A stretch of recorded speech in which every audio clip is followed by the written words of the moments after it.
Louvado seja nosso Senhor Jesus Cristo, para sempre seja louvado. Seja bem-vindo mais uma vez ao canal Denis o Católico. Meus amados irmãos, estamos no quadro Liturgia da Palavra Dominical e nós vamos refletir um pouco sobre os textos que a Igreja nos propõe para este domingo, para o nosso crescimento espiritual, para o nosso crescimento em amizade, em comunhão com nosso Senhor Jesus Cristo. Os textos que a Igreja nos propõe, sendo ela inspirada pelo Espírito Santo para alimentar, nutrir, sustentar e também gerar fé em nós, são textos que vêm nos trazer o desejo e também a importância de ouvir a palavra de Deus. Só que como é que nós podemos ouvir a palavra de Deus? É somente abrindo a Bíblia e lendo? Nós precisamos ouvir a palavra de Deus pelo meio primário e oficial que foi usado por nosso Senhor Jesus Cristo, que é a Igreja. O apóstolo São Paulo diz que a Igreja é a casa do Deus vivo e a coluna e sustentáculo da verdade. A Igreja é aquela que detém a verdade, a detentora da verdade.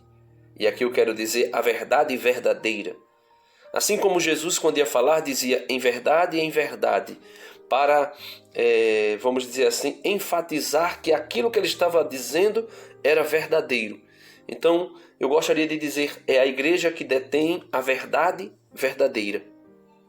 Como assim, Denis?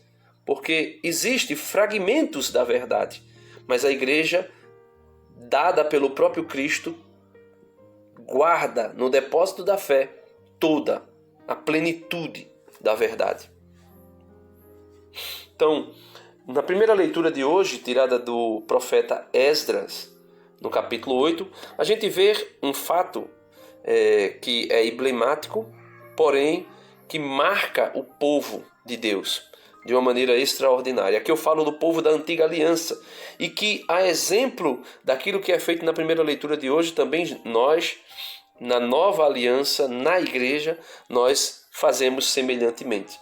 Diz que o sacerdote Esdras apresentou a lei diante da assembleia de homens e mulheres e de todos os que eram capazes de compreender.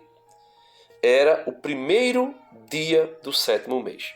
Então, meus amados irmãos, Esdras apresentou a leitura da palavra de Deus, apresentou o texto, apresentou o livro da lei para que fosse lido. Então, as pessoas, diante disso, se alegraram, ficaram de pé, glorificaram a Deus. E quando Esdras, o escriba, estava de pé sobre um estrado de madeira, erguido para esse fim, estando num lugar mais alto, ele abriu o livro à vista de todo o povo. E quando o abriu, todo o povo ficou de pé. Esdras bendisse ao Senhor, o grande Deus, e todo o povo respondeu, levantando as mãos: Amém, Amém. Depois inclinaram-se e prostraram-se diante do Senhor com o rosto em terra. Então, aqui nós podemos ver a solenidade para a leitura da palavra e também para ouvir a palavra. É isso que acontece dentro da nossa igreja. Nós solenemente aguardamos a liturgia da palavra. E acontece algo bem semelhante quando o diácono, aqui eu estou falando em solenidades, quando um diácono pega o evangeliário, e traz nas mãos, com as mãos erguidas, ali como se fosse o próprio Cristo entrando em Jerusalém, triunfante. O diácono entra com o evangeliário e, ao entrar, ele abre o livro né, da nova lei, da nova aliança, e proclama a palavra de Deus. E antes de proclamar, solenemente ele incensa a palavra de Deus, e também o povo fica de pé para ouvir a leitura da palavra de Deus. E ao ouvir, depois que ouve, proclama, né, glória a vós, Senhor. Né? Quando diz palavras da salvação, glória a vós, Senhor. Então, a Igreja Católica é uma igreja que está sempre aberta ao ouvir a palavra de Deus. Mas muito mais do que ouvir a palavra de Deus, a Igreja Católica é a única igreja. E aqui eu não estou falando no aspecto de que tenha várias igrejas e é aceitável essas inúmeras denominações cristãs que existem. Eu estou falando é a única no sentido de que ela é a única. Por somente ela ser a Igreja de Cristo, ela é a única que, de maneira solene, proclama a palavra de Deus. E o povo, a assembleia que escuta, também solenemente agradece a Deus, louva a Deus por ter ouvido a sua proclamação. Então, meus amados irmãos, e essa igreja é uma igreja que é formada por muitos membros. Não é um indivíduo, como dizem os protestantes, não é um indivíduo separado de todo o povo, de todo o grupo, que diz eu sou a igreja. E é essa igreja que proclama a palavra de Deus. É essa igreja que ensina a palavra de Deus. É essa igreja que ouviu do seu próprio Senhor a frase, ali no colégio apostólico: quem vos ouve, a mim ouve. Quem vos rejeita, a mim rejeita. É essa igreja que proclama a palavra de Deus. E essa igreja, meus irmãos, tem Cristo por cabeça invisível do corpo místico, que é a igreja, o seu corpo.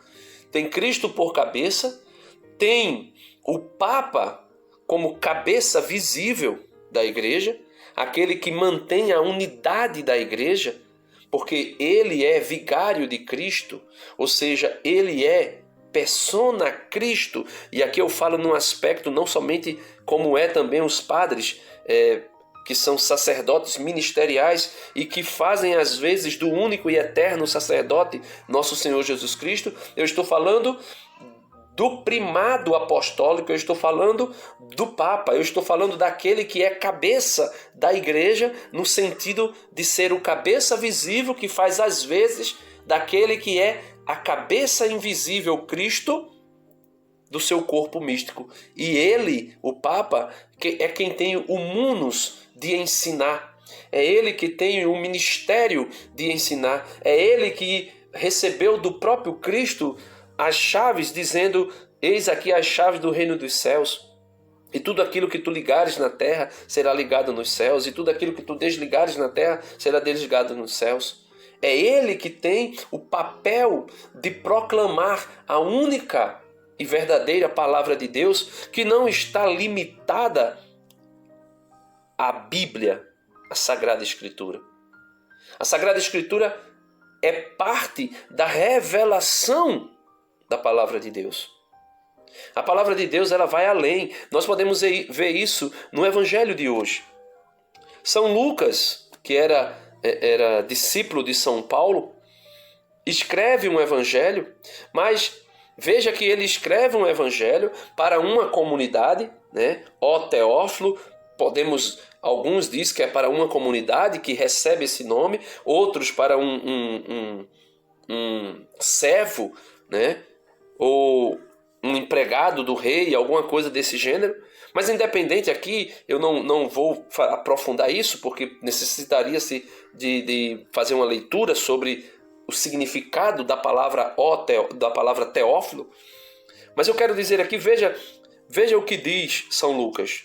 Muitas pessoas já tentaram escrever a história dos acontecimentos que se realizaram entre nós. Então ele está dizendo que muitas pessoas tentaram e até escreveram o quê? Os acontecimentos históricos que aconteceram entre nós, como nos foram transmitidos por aqueles que desde o princípio foram testemunhas oculares e ministros da palavra. Então veja, os apóstolos eram ministros da palavra, porém não tinham escrito nada ainda. Ainda não se tinha nada escrito. Eles tinham proclamado. Então veja que a revelação da palavra de Deus e a proclamação da palavra de Deus vai além de um texto escrito. Inicialmente se dá na pregação de viva voz.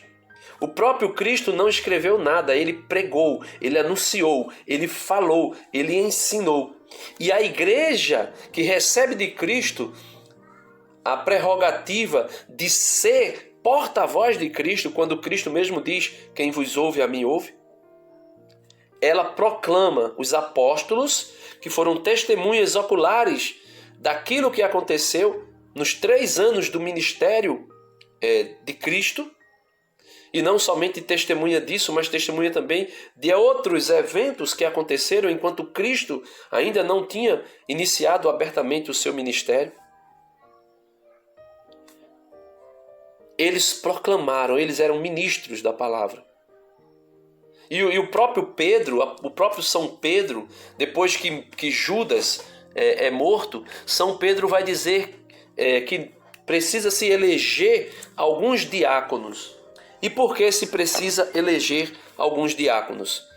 Porque ele vai dizer, né, que houve ali aquela contenda, onde se dizendo que as viúvas dos judeus, as viúvas dos gentios, estavam passando privações, estavam sendo deixadas de lado, esquecidas na hora ali das refeições, que eles partilhavam tudo em comum. Pedro vai dizer: não é lícito que nós nos afastemos do ministério da proclamação da palavra. Não é lícito que nós nos afastemos do munus de ensinar. Por isso foi dito pelo São Pedro: vamos eleger alguns homens cheios do Espírito Santo, que sejam diáconos, para que sirvam à mesa. Ou seja, diaconia, servir, serviço, servir ao outro. Então São Pedro deixa muito claro que eles são portadores da palavra. E São Lucas aqui repete isso, dizendo: olha, primeiro aconteceu, e aqueles que foram testemunhas oculares transmitiram de viva voz, ensinaram. E muitas pessoas, depois que ouviram o que foi dito por estas testemunhas, os apóstolos, a respeito da vida de Cristo, tentaram escrever os relatos históricos sobre tudo o que aconteceu. Aí ele diz, versículo 3: assim sendo, após fazer um estudo cuidadoso de tudo o que aconteceu desde o princípio, também eu decidi escrever de modo ordenado para ti, excelentíssimo Teófilo. Então Lucas está dizendo: eu pesquisei, eu estudei, eu procurei me informar, eu fiz entrevistas para compreender tudo aquilo que havia sido dito por nosso Senhor Jesus Cristo, ensinado por nosso Senhor Jesus Cristo, posteriormente ensinado pelos seus apóstolos, ensinado pela igreja, e só depois que Jesus viveu. Veja, meus irmãos, por isso não tem como o sola escritura ser algo querido por Deus. Porque primeiro aconteceu o fato com Jesus e os seus apóstolos. Depois, Jesus, enquanto vivia com seus apóstolos, ensinava por meio dos fatos acontecidos. Depois, os apóstolos, ao ouvirem de Jesus: eu vos envio como ovelha em meio dos lobos, para ensinar, para anunciar, para proclamar tudo aquilo que eu vos ensinei. Mateus 28, 19. E depois que ele envia, ele diz: porque a quem vos ouve, a mim ouve. E quem vos rejeita, a mim rejeita. E só depois os apóstolos, por necessidade da igreja, está sendo infectada, né? Vou dizer infectada, não a igreja sendo maculada, mas sendo infiltrada por hereges, principalmente do gnosticismo, aí os apóstolos começaram a escrever deixar os seus escritos, por trazer a nós os seus escritos. Começaram a escrever aquilo que era a doutrina de Cristo. Assim aconteceu. Assim aconteceu também por necessidade da igreja, quando os judaizantes começaram a penetrar-se na igreja. E o apóstolo Paulo começa a escrever qual é a verdadeira doutrina de Cristo, de nosso Senhor Jesus Cristo, combatendo a heresia judaizante. E assim sucessivamente. Então, meus amados irmãos, eu queria agora concluir, essa reflexão dizendo o seguinte, a partir daquilo que está na segunda leitura de hoje, que é da primeira carta de São Paulo aos Coríntios, no capítulo 12, versículos 12 ao 14, depois versículo 27, fazendo aqui a leitura da forma menor, da forma mais breve da leitura de hoje. Eu queria dizer o seguinte: ninguém pode deixar ser contaminado pelos pensamentos protestantes de dizer eu sou a igreja. Porque veja o que São Paulo diz. Irmãos, como o corpo é um, embora tenha muitos membros, então ele está dizendo como a igreja é uma, embora tenha muitos membros, e como todos os membros do corpo e como todas as pessoas, todos os membros da igreja, embora sejam muitos, formam um só corpo, formam uma só igreja. Assim também acontece com Cristo. Assim também acontece com Cristo. Então veja, ele está dizendo que se o corpo, embora seja um só, tenha muitos membros, e os muitos membros formam um só corpo, assim acontece com Cristo. Cristo que é cabeça da igreja. Cristo, cabeça da igreja, tem um só corpo, que é formado por muitos membros. Cristo, cabeça da igreja, tem um só corpo, que é a sua igreja, una, santa, católica e apostólica, que é formada por muitos membros. Ele diz, de fato, todos nós, aí Paulo coloca as pessoas do seu tempo, judeus ou gregos, escravos ou livres, fomos todos batizados num único Espírito, para formarmos um único corpo, e todos nós bebemos de um único Espírito. Nós poderíamos fazer poderíamos parafrasear as palavras de Paulo dizendo assim: de fato, todos nós, católicos, formados por todas as culturas, sejamos escravos ou livres, aqui eu digo escravos ou livres, no sentido de vivermos em países que está sofrendo a perseguição à igreja de maneira mais acirrada ou não. Fomos batizados numa única pia batismal, a pia da Igreja Una, Santa, Católica e Apostólica. E recebemos e fomos batizados em um só Espírito, o Espírito de Cristo, para formarmos um único corpo, para formarmos uma única igreja. E todos nós bebemos de um único Espírito, bebemos de uma única fonte, de uma única água viva. E ele diz, com efeito, o corpo não é feito de um membro apenas, mas de muitos membros. Interessante é o que São Paulo diz aqui. O corpo, com efeito, o corpo não é feito de um só membro. A igreja não é formada de um só membro. Então você que é católico nunca pode abrir a boca para dizer eu sou a igreja. Você pode até dizer eu sou templo da Santíssima Trindade. Eu sou o templo do Espírito Santo. Mas dizer eu sou a igreja você não pode dizer. Porque a igreja, o corpo, que é a igreja, não é feito de um membro apenas, mas de muitos membros. E ele conclui a segunda leitura de hoje no versículo 27 da primeira carta aos Coríntios. Vós todos juntos, sois o corpo de Cristo e individualmente sois membros deste corpo. Então, todos nós, católicos, formamos o corpo de Cristo, a igreja. E cada um de nós, individualmente, formamos, ou melhor, somos um membro do corpo de Cristo. Portanto, meus amados irmãos, não tem como aceitarmos esse espírito protestante de ser individualista e ainda acharmos que somos a igreja de Cristo de forma individual. Como eles dizem, eu sou a igreja, você é a igreja. Não. Nós formamos a igreja, nós somos parte da igreja, aqui num conceito católico. Porque a igreja não é formada de um só membro, mas de muitos membros. E os muitos membros não formam várias igrejas, como eles pensam, mas uma única igreja, um único corpo, que tem um só batismo, uma só fé. Um só batismo, uma só fé, e um só Espírito, e um só Deus. Louvado seja nosso Senhor Jesus Cristo, para sempre seja louvado. Peço aos irmãos que compartilhem o vídeo, se inscreva no canal se você ainda não é inscrito, e vamos evangelizar.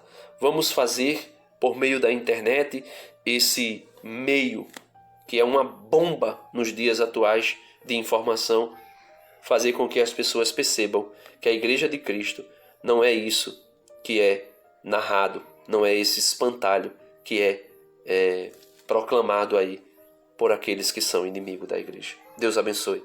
Fiquem na paz.